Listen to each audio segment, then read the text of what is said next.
Where we're going, we don't need roads. Elizabeth, how are you? Good to see you again.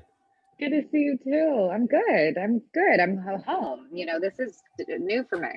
I know it's just I've never had my dog within 3 feet during a junket before, so it's kind of nice to have to share this experience. I'm going to get right into it. I'm obsessed with this show, and I'm obsessed with you in this role. And I was just sort of thinking about when I was watching the episodes last night, sort of about this sort of incredible 5-6 year journey that you've taken with Wanda. And I was wondering if you could sort of step back and think about from your first day stepping on this set of Ultron to hearing cuts on the last day of WandaVision. What is the most interesting thing that you've come to understand about who she is?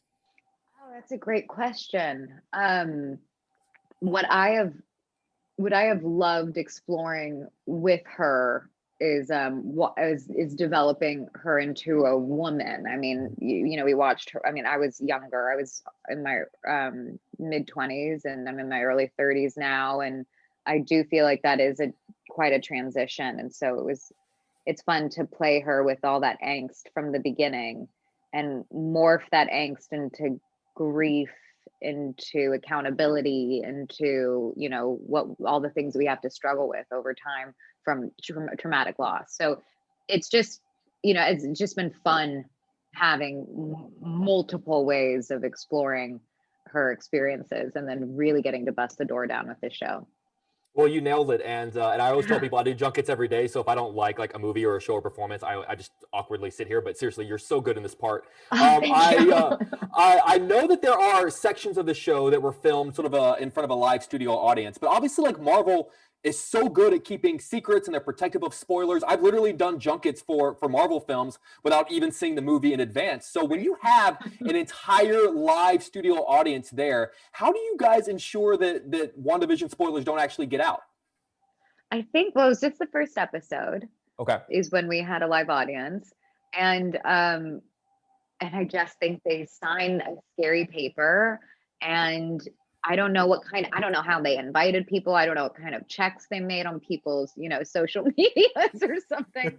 But, I think the best thing about having loyal fans is that they largely don't want to spoil it for others. And so I think those are the people who probably were in our audience.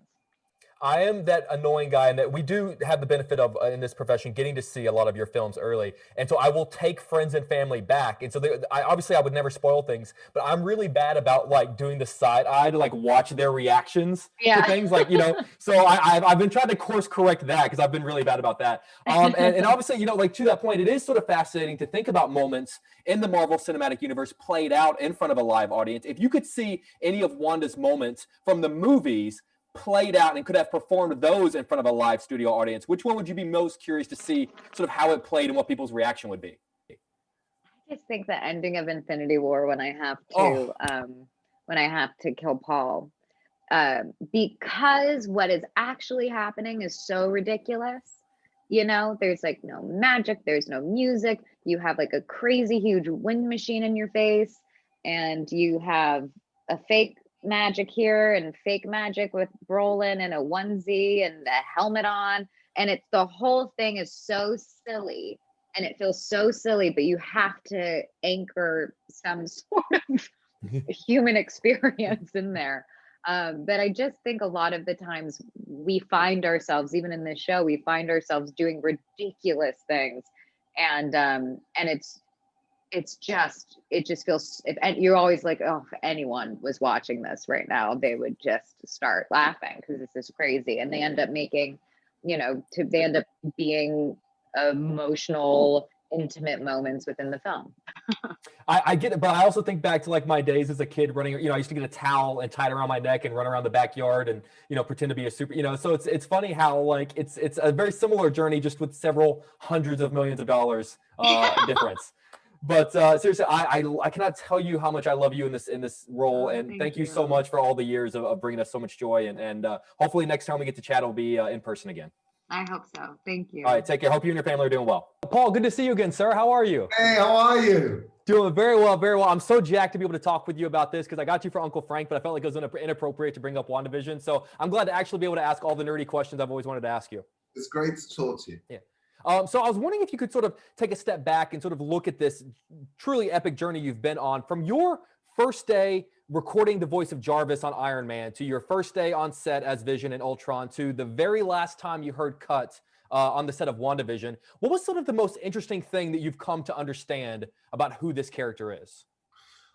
That's a really good question, because there's been a lot of different iterations, and I was worried about it for WandaVision, and then I realized he's always been changing. He's sort of made somehow of Ultron, and somehow of Tony Stark, and somehow of Jarvis, and then I realized actually we're just throwing in a bit of Dick Van Dyke now, and that's okay. And like you do. Like you do, a bit of Dick Van Dyke. And then I think that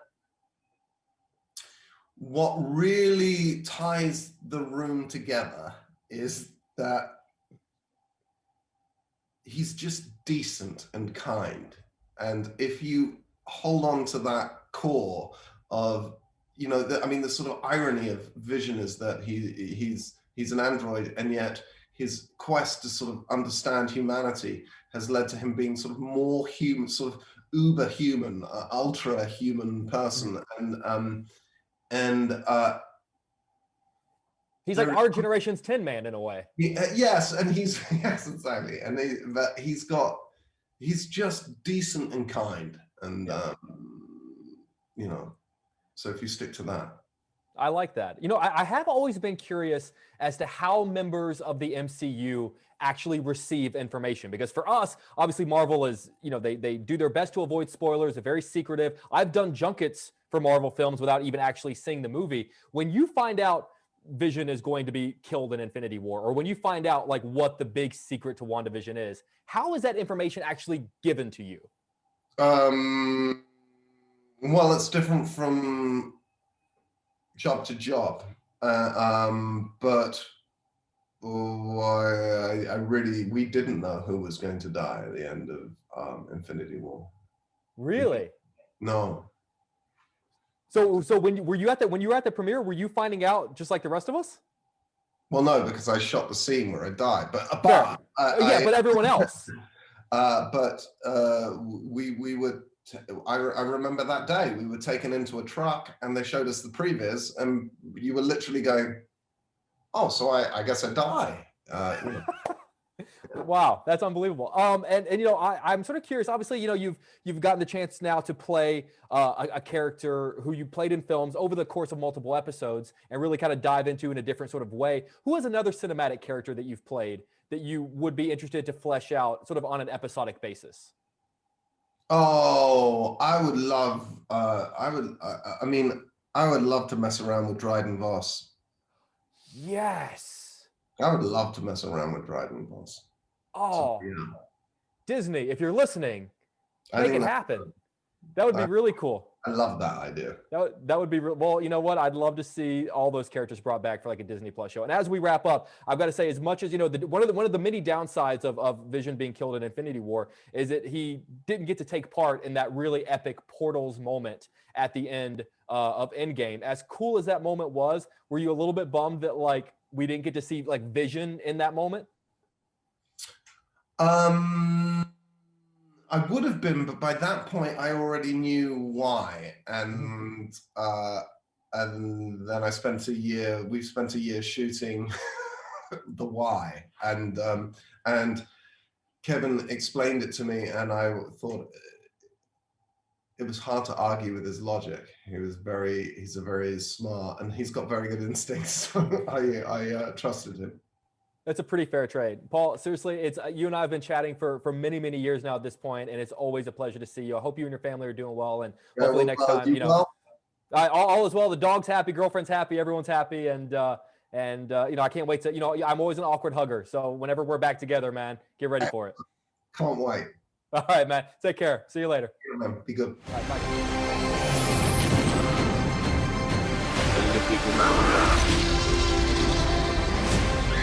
Where we're going, we don't need roads.